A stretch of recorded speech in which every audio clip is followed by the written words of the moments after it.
Tekuma, tekuma, tekuma.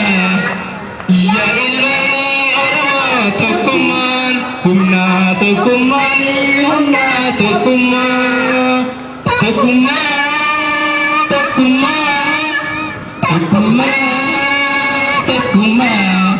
Ya ilmani orang tekumani, humna tekumani, humna tekuma.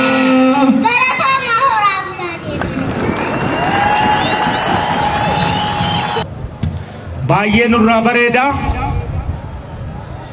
बक्के हयोदनी बाये जिरानेत्ती वाजचोन रक्किसा वन्नी जिरानिस्तु मुरमेरा खबजमो केसस बलाय होगना मनलुबा नान्नो केन्या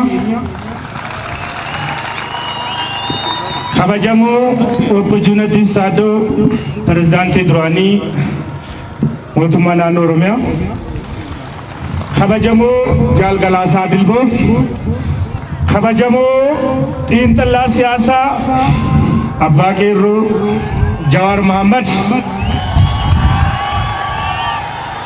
केसुमोता जलबुल्ती अय्यान रेचा मलकाडोशा गोदिन अरसीफी मगाला सल्लात खबजमो रतरगमो फसित तरगमतन अबोती गदा हावन सिंह के केरो fi karree keenya sagantaa kana kanatti bareechiftanii sonatti gootan hawaasa magaalaa Sallaatii fi hawaasa godina Arsii aanaalee garaagaraa irraa sagantaa jala bultii kanatti asitti argamuuf dhuftan hunda dura maqaa bulchiinsa magaalaa Sallaatiin baay'ee galatooma baga bara jala bultii ayyaana irreechaa malkaadosha geenye baga waliin geenye sinin jechuu barbaada. Akkuma beekamu hawaasni keenya kanaan dura roorroowwan isarratti ta'aa ture karaa bittinnaa'een ofirraa falmataa ture. Bittinnaa'ee gatii kaffalaa ture. Bittinnaa'uu san keessatti jaalleewwan akka magaala keenya keessatti maqaa isaaniitiin daandii moggaasne kun guyyaa ifaa har'a argine kana nutti agarsiisuudhaaf gatii kaffalaniiru. Har'i keenya kalee keenya keessa ture. Kalee keenya warri gatii kaffale har'i keenya akka akkanatti fuufi nus gurmoofne bareenne walutumne sonaafi duudhaa hawaasa keenya isa ormi kaleessa irratti leellisee awwaaluuf geerraraa ture mataa isaa ol qabnee eenyummaa keenya kan itti lallabnu waan ta'eef irra deebee baga jala bultii ayyaana irreechaa malkaadoshaa waliin geenye isiniin jechuu barbaada.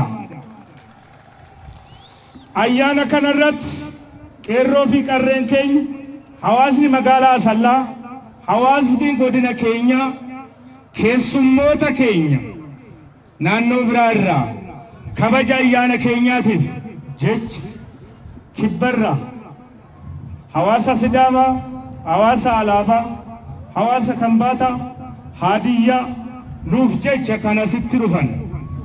Kanaaf hawaasni keenyaa fi qeerroo fi qarreen keenya irreecha boruu irratti akkuma sagantaa kana kiyya jettanii abbummaan itti gaafatamummaa fudhattanii duudhaa fi sona hawaasni keenya qabu deebistanii utubdanii dhaabdan keessummaa keenya dursuudhaan safuu fi duudhaa hawaasa keenyaa abbaawota keenya kalees dukkana keessa taa'anii gatii kaffalanii har'aan nugaan kana mataa isaanii ol qabne keessummaa keenya kabanyee walis kabanyee ayyaanni keenya ayyaana murna siyaasaa irraa bilisa ta'e eenyummaa hawaasa keenyaa kan keessatti calaqqisiifnu akka ta'u carraa kanaan dhaamsa isinii dabarsaa. Warri sagantaa kana bareechiftan hundi keessanuu irra deebee baay'ee ulfaadhaa galatoomaa isiniin jechuu barbaada. Itti aansuudhaan keessumoonni keenya kabajaa xiinxalaa siyaasaa Jaalli Jawaarii fi keessummoonni isaa waliin jiran asitti argamuudhaan hawaasa isaanii jala bultii ayyaana irreechaa qees balaayis dabalatee obbo Juunaddis dabalatee obbo Galaasaas dabalatee as ba'anii walumaan nagaa isiniin jedhanii ayyaanni irreechaa kan uummata Oromoo kan safuu fi duudhaa keenya qofa calaqqisiisee sabaaf sallammiin bakkee maraa asitti argamanii ayyaana irreechaa sabni yookaan uummanni bal'aan akka Oromiyaatti arfaffaa yookaan sadaffaa ta'uutti deema waan ta'eef kanaaf qoonni keessan hunduu guddaadha. Jaalleewwan yookaan kabajamoon keessummoonni keenya asitti argamanii nagaa dhaamsa hawaasa keenyaaf akka dabarsan isin affeeruu barbaada.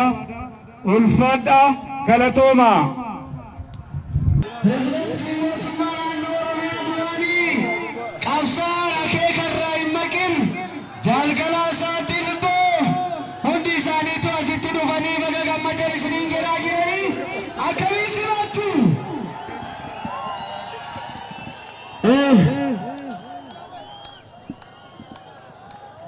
Asitti dhufaniitiin ijoollee leenjisoo diigaa, ijoollee roobaa buttaa, ijoollee iseenee ullufeetiin baga gammaddan isiniin jechuu barbaadanii baga gammaddanii. Oromoota jiraattota kutaa godina Arsii isin gidduutti argamu kiyyaa fi gammachuun natti dhaga'amu guddaadha. Magaalaa kanallee qaamaan jiraadhee arguu baadhu waggoota dheeraa hedduudhaa fi gammoojjii keessan ture jechaadha. Qabsoo bilisummaa Oromoof jecha namoota har'a kunoo isin kabajanii maqaa moggaastanii fi maqaan isaanii akka jiraatu taasistan warra akka Nadhii Gammadaa warra isaan dura turan immoo jaarsoliin dura turan hunda yaadachuu keessan hunda caalaa na gammachiise. Baga gammadnee baga gammaddan isiniin jedha. Hunda caalaa waan hin jedhu godinni kuni gabrummaa yoo ta'e gabrummaa hadhaawaa arge. Qabsoo yoo ta'e qabsoo hadhaawaa godhe. Dararaa yoo ta'e mootummoota wal duraa duubaan ka'an jalatti dararaa guddaa arge. Haa ta'uuti waan tokko bakka jiraatu hamma dhumaatti hin turu falmaa gooneen qabsoo akka Oromootti harka wal qabannee gooneen bakka har'a jirru geenyerraa jecha. Gootota keenya har'a yeroo yaadannu bakka tokko geenye yaadachaa jirra. Kanaan dura warri nu tuffatan warri homaan taran nuun jedhan har'a jecha isaanii of duuba deebi'anii yoo ilaalan waan hedduu itti gaddus itti aarus itti qaanfatu jedha. Kanaaf gabaabaatti keessummeessanuu gootaniif galatooma. Qabsoon jalqabne hin dhumne itti fufaa jabaadhaa ijaaramaa wal quba qabaadhaa tokkummaa jabeessaan isin jira galatooma.